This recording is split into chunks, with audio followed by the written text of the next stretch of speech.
They have the hard-hitting analysis. I'm anti-injury, so maybe this won't work out. Kyler's only playing one tight end this week, so that's probably going to help him out a lot. They tell it like it is. That's not what I needed, Grandma Nut. All right, the hipster fantasy player. I don't do anything. Their listeners love them. Found all your charts boring, to be frank. Caitlin was the star of the show. They break down all the statistics. 20 points. That doesn't quite add up. Maybe he had 93. This is the Snick Snack Sports Podcast. Here we. All right, Snickers, help me out. What's going on, all you fantasy football fans out there? Welcome back to another episode of the Snick Snack Sports Fantasy Football Podcast, brought to you today between me and Nate. How are you doing today? Doing great, Nick. How are you doing tonight? Doing great. Enjoying life. Got another 2-0 win last week. I know you were almost as good. Yeah. I was very surprised to find out that I was actually 1-1 last week. I was victorious over my opponent, Matt. But just to get out of the way, we had the highest threshold to win against the league this week. Yes. I had 111 points, and I did not cross that threshold. I was the seventh place team. So our first team to score points was 114 points. So will that be the season's highest? I think it might be. That going up from what we started 101 to 103. Now we're hitting the bye week, so the scores tend to go down a bit. Oh, yeah. But yeah, another exciting week of fantasy football in our league. We had some people who were not playing well have big weeks, just like last week, but it was different people. One of those people will be on the show today. Kyle had a team that was barely not getting chumped every week and did quite well. Which relates directly to our bets. How did that pan out this week? Yeah, we both bet on who was going to get chumped there. I picked Shane, who ended up being number 5 on the week, which how many people are there left after 12. 3 chumps? Now there were 8 people to choose from, and I got number 5, so I got a point there, and you had Kyle, who was number 3. So I got the 1 point there. But our guest last week, Kyler, correctly picked his brother Carson to be the chump of the week and was correct. And by Kyler outscored him by 2 points or something. He did. And was able to eat ball once again. Yeah, there was a bit of a brother rivalry for who could be the worst last week. But he did took the shot in the dark on Carson, who's been very successful this season, but had an awful week. Started with the erroneous playing of Jaylen Warren. Jaylen Warren, which is hard to blame him for, given that Jaylen Warren was playing when he probably went to bed that night. Yeah, no, that's rough. He got pulled out Sunday morning before a 9:30 a.m. Dublin game, so it's not as bad to think of compared to John, who continues to play James Conner, even though I told him to take him out before last Thursday, and he still has him in his lineup. Yeah, I feel for the people with the Thursday games too, just because the routine sometimes is around setting up for Sunday. But if John lets it go again, that is unambiguously on him. So but in terms of a couple of standings to update, in terms of the bet for me versus you, still riding the one time I got it right, so I'm winning 4-2. Yeah. There are now 3 people who have each gotten a chump right, me, Kyle, and now Kyler. And people who are out because they have been chumped are, in order, John, Ducky, Matt, and now Carson. Yeah. Which now includes 2 of the top players in our league for this season. Right. It's so funny how a chump league can work because, Ducky and Carson are both 5-3, I think, and they're doing well in the top half of the league, and they've been scoring high a lot of weeks, and then you just have one off week. I know you've been having a couple that you're glad you're getting by, but I don't think you've been anywhere near the bottom. Yeah, because here are the standings. We have our leaders, Kenny and Katie, both at 7-1. You were up there with your 5-3 record in fourth place, but one of our chumps is third place there, Carson. Another one of our chumps in fifth place with Ducky. Yeah. I'm hanging on in the back of the half here at eighth place, but 3 and 5 is nothing to sneeze at. And John, Kyle, and Matt bring up our rear at 2 and 6. So no 0 and 8s right now. Nope, Kyle got his 2 double wins there. We already got rid of the no loss teams last week. This is a lot of fun. I really like the parity. Like you said, it's not the same people doing bad and not the same people doing good every week so far, but it Yeah, is spreading out. We had like 130 points in a 70-point week last week from 2 different teams. So it's another kind of funny thing, looking at the moves here is almost inverse relationship with the wins. mm, Our most moves, Matt, 11th place. And then the two people in first and second have one move each. And then third place, 2 moves. So yeah. this year has kind of been about the draft, it almost seems like. If you take John out of it, who has the only one with no moves. Yeah. No, I definitely think it was about the draft. I mean, just speaking for my own team more than ever, I'm usually relatively happy with my draft class, but this year, I'm looking at it, going with the onesie positions, keeping Jaden and picking Trey Titty early has actually really helped because I haven't thought about a tight end at all yet this year, and it's really fun trying to see how it's going to go. I'm trying to keep my points for above my points against. Yeah. Yeah, actually a lot of positive point differentials, but you're up at the top of the league, of course, in points for. Um, so now give us just the NFL news. Maybe tell us the who's on bye this week. It is the first week of buys, if you know. Yeah, who do we have? We have Steelers, we have Packers, we have Bears, and there must be one other team that's on bye this week. Let's see. There must But be yeah, no, Falcons. and the Falcons are Falcons. on bye, which is rough because it's the first time you have to start making decisions. You have to take your good players out, put in mediocre players into the lineup. I know there's a trade that went on this week, and we'll talk about that. Why Nick Adams had to trade for running back because he literally didn't have any other running backs to fill their spots there. It's fun. It's what fantasy football is all about, and we're ready to go. Yeah. Any other news going on around the league? Yeah, we did have a couple injuries last week, which are really disappointing. I know one specifically for you, Malik Neighbors, torn ACL, out for the season. Yeah. Got Ricky Pearsall with a knee out, Brock Purdy with a toe out again with Thursday Night Football. He was back for one game, and Juwan Jennings, if anyone has him on his team, is out for Thursday as well. We got Trey Benson to IR right after James Conner was out for the season. So we've got Amari DiMercato and Michael Carter, the famous Jet, playing for the Arizona Cardinals there. We got Lamar Jackson with a hamstring injury that no one knows if it's really serious or not serious at all. He might play on Sunday. He might not play for until after the bye week, week 8. I'm having him in the junk league. Hopefully he plays there soon. But Jaden Daniels, like we said, is back. Is cleared by the medical team and is going to play against Chargers this week. And news from Cleveland, Joe Flacco has died, and Dylan Gabriel is coming in. How long, Nate, do you think Dylan Gabriel is going to play before Shador takes over again? Um, I've never even heard of Dylan Gabriel, so I have no idea. Is he a rookie? He is a rookie from Oregon. And what happened to Joe Flacco? He was the worst quarterback in the league, so they took him out. Huh. I Leading guess yeah, in he needs to turnovers, and he's be. I feel 41 like years he old. just can't start the season. He needs to be this to go in and save the team. That's how he Mm. succeeds. Doesn't have enough drama because Cleveland never has enough drama. Yeah,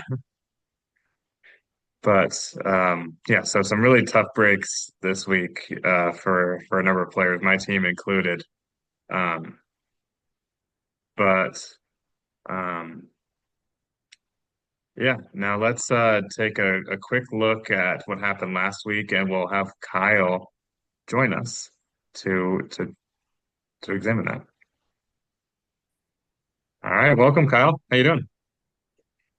Doing good, guys. Doing good. Thanks for it took way too long to have the two-time champ on, but you guys got there eventually.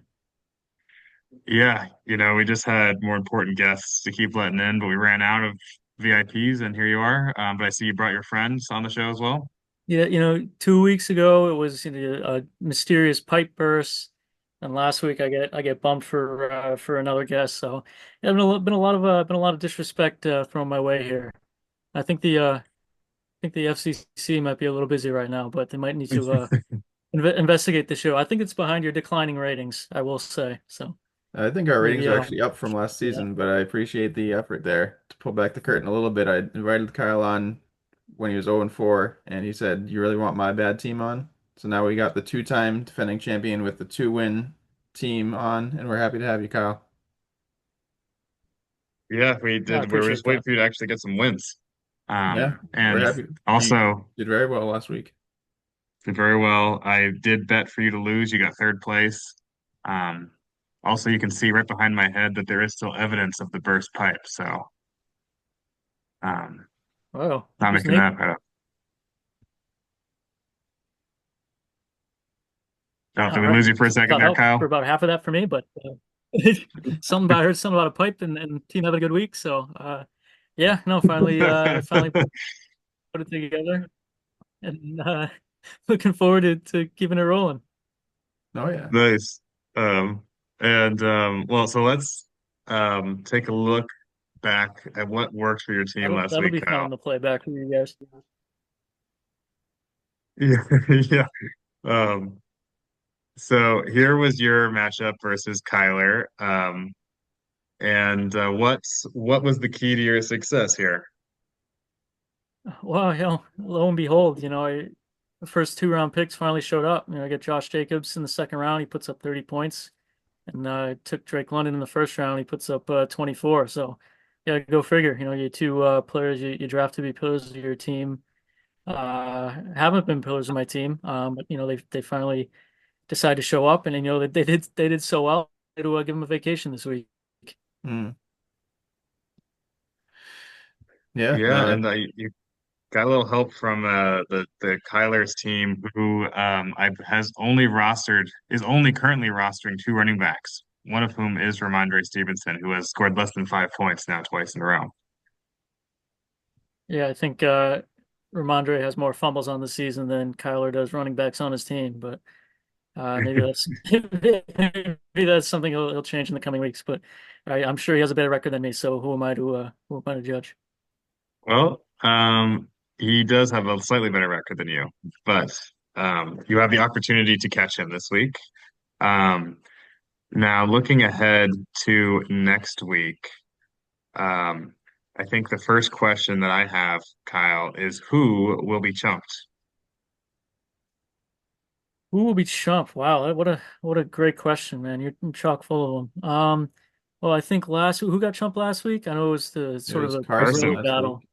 Carson got it up. So I Third think place I voted. Carson. Yeah. Okay, yeah. I think I voted Kyler last week, and I'll sort Pretty of sort of close. ride the hot hand, and I'll just double down here. Sort of kindred spirits are only one letter apart, so Mm. I'll go with him. All right. And all right, so we have his roster up here. He's playing Katie, who is has a couple of roster changes to make. So we can't really project yet how she's going to look with the bye weeks and all, but what about Kyler's team says Chump this week? Well, I know, Bo Nix really had a big week last week, sort of broke out, but I mean, at Philly's sort of a tough matchup. They got a good defense if Philly wants to try in that game, which they do about half the time, but they're still undefeated. So I don't know if Bo will be getting that high of a projection. And then, I mean, and McCaffrey, he's like the last man standing there in San Francisco and playing at the Rams. I don't know if Mac Jones can support Christian McCaffrey having another big game. And yeah, I mean Sunday Night Football over under 1.5 fumbles for Ramondre. Hmm. I might take the over there. So you're not really inspiring too much confidence this week. I think Kyler's team is definitely solid. I think he'll be a player for the playoffs down the road. But This particular week, I'm not seeing a big week here. Yeah, I actually have agree with you, and I also have picked Kyler to be my chump bet this week. Um, he started the season pretty strong, but has found himself in a very vulnerable position. I think that it's tough when your defense is playing against your probably most important offensive player. For most people, that's their quarterback. For him, it's definitely Christian McCaffrey. And also he has Ramondre, Lad McConkey, Jalen Waddle, and Xavier Worthy, four players who I think are all um, having more down weeks than up weeks throughout the rest of the season. So they all can do it. We've seen them do it, but I only, I feel like you can only say one of those four in any given week will have a great week, maybe two, but Lad McConkey hasn't even done it yet. I don't think so. Right. No, I mean, you guys are right on the money. Kyler's a pretty hot pick this week to be the chump, and I'm not gonna lie, I did pick him until Nate told me I couldn't pick him because we can't pick the same person. So I did go and choose you, Kyle. Just looking at the standings, looking at your team, I'm not as impressed as could be here. I don't know if you set your lineup fully yet, but projecting 97 points right now. You got some good players there, but Woody Mox and Michael Carter at your starting running backs. You feeling? You're not believing in Woody to infinity and beyond? I kind of am believing in Woody because I just traded away his the guy in front of him. But I saw that earlier. Big deal. yeah, Yeah, it's no, like I said earlier, yeah, clearly without my first 2 round picks here, Jacobs mm, and Drake London, it's definitely be a trying week. Yeah, just hoping for not last, make it through the chump, make it through the for chump Dak to throw week. for 300 yards again. Yeah, I've freaking sit him last week thinking it'd be a tough matchup, and he goes for 30 Mm. plus points. So throw him back in there. I have to admit, this is probably the first time where I've seen someone have one of their starting running backs has less than a fantasy point on the whole season. He's averaging zero point 0.1 points per week. So He hasn't played. Is he going to stay in the lineup? Will someone else be in there? Who knows, man? So we got a long way to Sunday. So might look a little different. Maybe Chase Brown will get back in there. Maybe picked up the guy from Tampa Bay today. Maybe he'll sneak his way in there. So Got so some it's a Sean fluid Tucker. situation. yeah, tough break on Chase Brown, by the way, Kyle. I felt like going into the season, it seemed like he was one of the best keepers there was. It was almost like, oh, geez, Kyle got to keep Chase Brown. That's going to be really bad for the league. And then he's been just in a terrible situation. Well, yeah, if you need one guy blocked, the Cincinnati Bengals offensive line has 4 guys to take care of that for you. Oh yeah. I saw that Yeah, picture. That was stunning. yeah, and I think I But saw a stat before this past game. I think I mean, they lost to the Broncos. They got stomped again, but it was a little bit more efficient in the running game. But yeah, I think before the Broncos game on Monday night, like Chase Brown is like averaged, like the time he got hit was like negative 54 yards, like behind the line of scrimmage. So it's like he just has no freaking chance over there, and they're not throwing him as many passes for whatever reason as they were last year. So oh yeah. coaching stupidity and offensive line malpractice is really hurting my keeper. Yeah, man. For Well, sure. what do you think is going to help your team this week against Shane, who's a very beatable opponent here? You think it's going to be just Tet and Jameson getting long bombs, or Yeah, I mean, like I said, I mean, unfortunately, my 2 best players not available. But as far as a week to not have them available, I think maybe we can squeak something together. I mean, Dak. I mean, the Jets have a horrible defense, and I feel like I really do have good matchups down the board. Woody's getting more playing time. Baltimore's defense has been terrible. If I do stick with Carter and he's the starter for Arizona, Tennessee's defense is terrible, which I guess is the same thing with Marvin, who's was a laughing stock for 3 quarters of that game last week until he turned it around. I mean, Miami's defense sucks, so maybe this could be the real breakout game for Tet and get his first touchdown. And hmm. the Cincinnati's defense is awful, so maybe Jameson can catch a long touchdown. So feel like while I'm certainly the underdog, Shane has a good team. I feel as though my matchups could allow me to have some breakouts that will far exceed my very low ESPN projection. What's And I have really the best interesting about kicker in your the team, league. Kyle, and I'm not sure if I've ever seen this before. You have two stacks and one thruple on your team. That your entire team is basically Arizona, Dallas, and Detroit. Which I don't know. I think that's very funny. I'm just pointing that out for the audience there. That same kind of people like Scoregami probably gonna like that. There's not a lot of diversity, but if you wanted three teams to have, Dallas, Arizona, are got to be two of them, right? Powerhouses. So I think Nate's making fun of you. Um, Detroit actually does seem like a good team to have multiple pieces from, but yeah, I mean, you uh, got their defense too, and obviously Cincinnati's offensive struggles have been well documented of late. So yeah, Yeah. I mean, it's hard for me to really speak to that given that I seem to be accumulating giants on my team. But yeah, Snickers, what's another matchup you're hoping to highlight this week? I was looking at the Katie and Kyler matchup just to see if Kyler's able to put anything together. But the 701 Katie is ramming through everybody here, trying to you know keep getting better and better. Marion Hampton's finally scoring.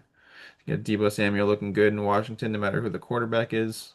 I think Katie's team's looking real powerful here, while Kyler, like you said before, has a chance that all of his players do very well in the same week, but that chance is pretty small outside of CMC.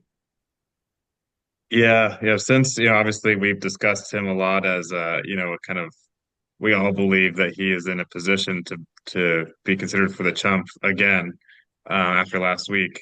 Um, Katie seems like a favorite from my perspective too. Just looking at the bench here, obviously Devonta Smith has not had the year that you'd want him to have, but he's there on the bench. He can come in for the flex, and I feel like he still deserves a chance. Um, and I guess Judkins has Yeah, actually not been bad either. breaking out for Cleveland Browns there, the bright spot. yeah, I Yeah. mean, she definitely has a lot of depth on this team. She will eventually pick up what does she need, a tight end or something? I'm sure when she does that, yeah, they'll have pretty high projection here. So Hmm. we'll probably have to go with Yeah, she Katie. will have to pick somebody up, which she does not do often, but will, yeah, I guess have to find somebody on the bench or on the waivers. And what team are you looking at here, Nate? Which matchup? Yeah, I wanted to highlight the team that was chumped last week. I think he's due for a comeback, unlike his brother. Um, Carson's team was rough last week, in part due to the um, to starting somebody who ended up being injured, which was I don't really again blame him for, but he is playing a a team in Nick Adams that is kind of still looking to establish whether he is in fact a good team or a bad team. Whereas Carson is trying to hold on to his standing of being a powerhouse. The key for him is going to be if Jamar Chase can do anything in this offense. I Hmm. kind of am skeptical of that, but um, you know, players like David Montgomery, Zay Flowers, and James Cook still have that consistency for the most part um, to keep his team strong, and Josh Allen, of course. Um, so I think he has a bounce back week and wins this one. Yeah. No, I'm thinking. I think the same thing, leaning towards Carson here. Obviously, me and Nick went at it last week, and I got the 2-0 victory over him, so he owes me a shotgun. But until he pays it off, I don't think I'm gonna vote for his team here. The only good player is Amon-Ra. So, and obviously Nick Chubb is really, really good, guys. Well, we'll see who he puts in at running back. I didn't realize Bucky Irving was not going to Yeah. play, but his bench doesn't have a ton of options for running back at the moment.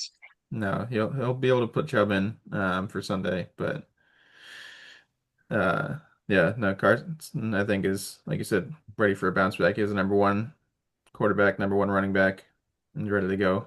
Kyle, what are your thoughts here? Well, I'm seeing this one differently than you guys. Um, Carson's team is solid, but I'm looking at mid tier here, and Amon Ra, he killed me. He caught 3 touchdowns against me a few weeks ago.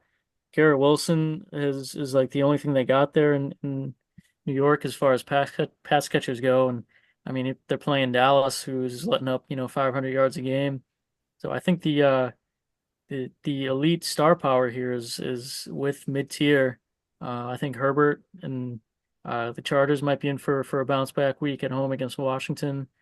Ken Walker's obviously a solid back, and now he gets to throw Chubb in there. He's got his Chubb, I got my Woody, so I think we gotta stick together here. Mm. I'm thinking I like mid tier. All right. Yeah, this the reason I highlight it is I do think it'll be close to projections and look close to the moment because, like you said, Nick, I actually had forgot when I was talking before that he will get Nick Chubb. We haven't talked a lot about that trade yet, but that's something we can break down a little bit. But that'll put the projection to be pretty similar. Um, and yeah, let's take a look at the free agents though before we get into that trade. Kind of an interesting week, I thought. That you kind of I kind of stole Kenneth Gainwell for the $13. Of course, there's a question of whether he remains in a position to produce as much as he did, Nick.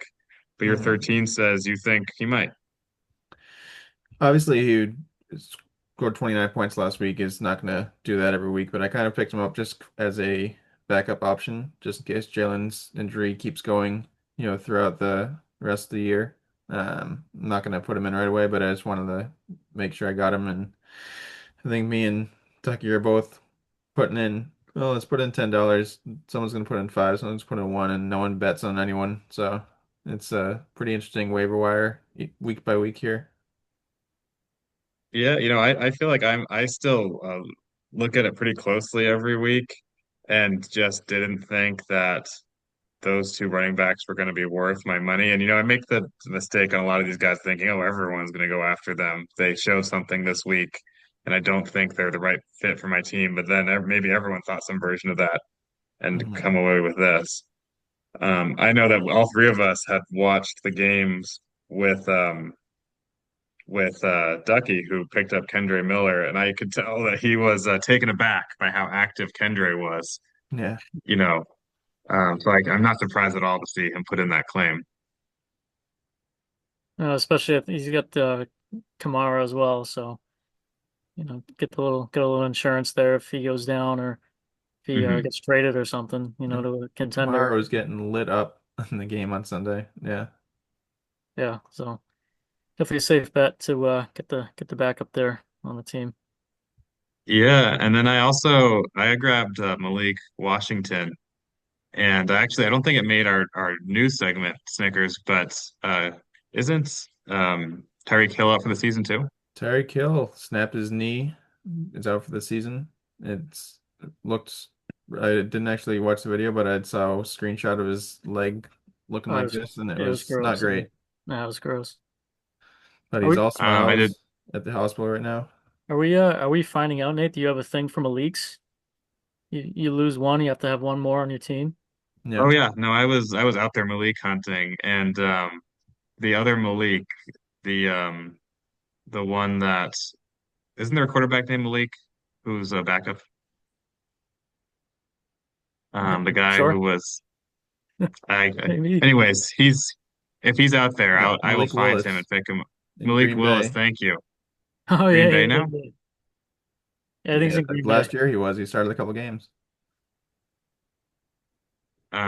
So, he might be my new backup now. I'm feeling pretty unhappy with Kyler as my current backup. Mm. So, I may just, Just round pull out up Malik the Willis. Yeah. Maliks. And yeah, then there was this defense picked up. That's not a significant move. Probably just a bye week thing. But yeah, let's talk about that trade that you made though, Snickers. Tell us what it was. Yeah. Mid tier. Nick was sending the message to the group saying I need a running back, and I had Nick Chubb on my bench, who I drafted, who I have no intention of really ever playing. I might have saved him for a bye week, stuff like that. But when he was asking for it, I said, I got this guy for you. Initially tried to trade him basically one up for Bucky Irving, and he said no. But yeah, I was able to swap him for T. Higgins, who also hasn't been great this year. Obviously, his quarterback situation is not good, but I think T. Higgins has so much actual talent that there's no way he's gonna not be, great in a couple of these weeks coming up here. And what do you think, Kyle? Who do you is I mean, this isn't a huge impact trade, but do you think Nick wins this trade? No, Or do you yeah. think Nick wins this trade? You think Nick wins? Yeah, I do actually. Yes, to answer your question. Thank you. No, I think this is one of the. I don't know. I think it's probably one of the rare situations where both teams come out pretty well. It seems like mid-tier really needed a running back. He gets Chubb, who, despite what I said earlier, I probably don't want him to succeed being the Woody owner. I think Mhm. Woody's gonna, as we've seen, take more and more of that backfield over. But for a 1 or 2 week sort of rental for him to get Chubb while Bucky may be out, I think it could obviously help mid-tier out. And yeah, for you Snickers, obviously Higgins has been terrible so far, but if I know the Bengals have really had some tough matchups here with when Browning has been in, and if they were to, I mean, I have to get easier matchups at some point down the line, and who knows, maybe they'll trade for like Jameis Winston or something to come in and give him better quarterback play, and Yeah, that will help T out. So that's I the don't know. hope. Yeah, I don't Everyone know if wants Higgins will Jameis. ever make your lineup, but he's like you said, he potentially has upside to get in there, and we know he has the talent, so could help you out down the road. Your team doesn't need it now, and mid tier really needs help right now, and he got it. So I think it's a pretty fair trade. Yeah, I think the problem with T. Higgins for me is just that I think that Browning is actually a capable quarterback, and it's just like a historically bad offensive line. It's been bad for years, but it seems like this year it's just like they're not even trying. And so I don't know They tried to if block that one guy. They blocked that one guy really well. it's just I don't know if I can see this team not being dumpster fire the rest of the time, and maybe this being a lost season for him, which is too bad because he's a very capable player. You know, I don't know where you drafted him, Snickers, but I wouldn't be surprised if it was like third, fourth round. Nick Chubb, no, that was late. No, not Nick Chubb, T. T. Higgins. Higgins Oh, was sorry, a or where? I guess you didn't draft him. The other Nick Adams did, Yeah, I but think T. Higgins was like a third round pick. That's why I feel like I'm getting a decent amount of value in it. It's probably 7, 8 round gap in between where those guys were drafted, and obviously Nick Chubb is on a team and is playing and is scoring points, has 1 touchdown in the season. But I think he just needs to change his number back from 5 to 85, right, Nate? yeah, no, I just get back to the good old days when 85 is left for the kicker. So, Yeah, you're wondering um, like just a quick real life like NFL tangent, like if the Bengals regret, giving T Higgins that contract. Mm, I don't know if it was to make Burrow happy, but maybe if they could have saved the money there to sign an offensive lineman, or maybe franchise tag him and then trade him to get a draft pick to draft a lineman to help him yeah, out. But clearly, they've gotten their quarterback killed. What, 5 of the 6 years he's been in the league? So yeah. um, yeah, But the year he didn't maybe get killed, he hindsight went to the having the Super Bowl. two elite wide Yeah, receivers wasn't the route to go. yeah, right. Yeah, I guess it's when it works, it's really fun to watch, but when their line results in injuries, it's just they've been so hot and cold the last like 4 or 5 years. So um, yeah. Um, and then um, just quickly regarding the elimination challenge, I think all three of us are in, and of the 6 people who started the year, only Kenny has been eliminated. Who are you choosing this week in the eliminator challenge? Seems like a pretty tough week, but I think I still have the Cardinals locked up, so I will probably be going with them at home against winless Tennessee. mm, that's a good one. I had Cardinals week 1, I think, and I thought that was a pretty good pick. But yeah, this week is tough. I was just looking at it right before the show, and I think I'm going to end up going Detroit over Cincinnati right now as the only safe pick I can really see after last week's Packers pick and Chargers pick. were my second and third, and neither of those would have worked out. So gotta just stay safe now. Yeah, I realized as I was saying it that I have not made my pick yet. So that was a good reminder. I am really tempted to go Colts over the Raiders. The Colts have looked so good, but that does, I mean, everything feels like a trap pick when you're making a selection. Mm. But yeah, I think it's gonna be Colts for me. No, that'd be a good pick. Cool. Well, um, thanks for joining us this week, Kyle. Good to have the back-to-back champ on there, and your time has not your chance still is still there to become the champ. So It's not over yet. Yeah, remember, guys. This is what we're playing for. So this is our poops. This is our team. We love them. All right. Yeah, yeah. beautiful. Love that one. All right, guys. We'll see you all next week.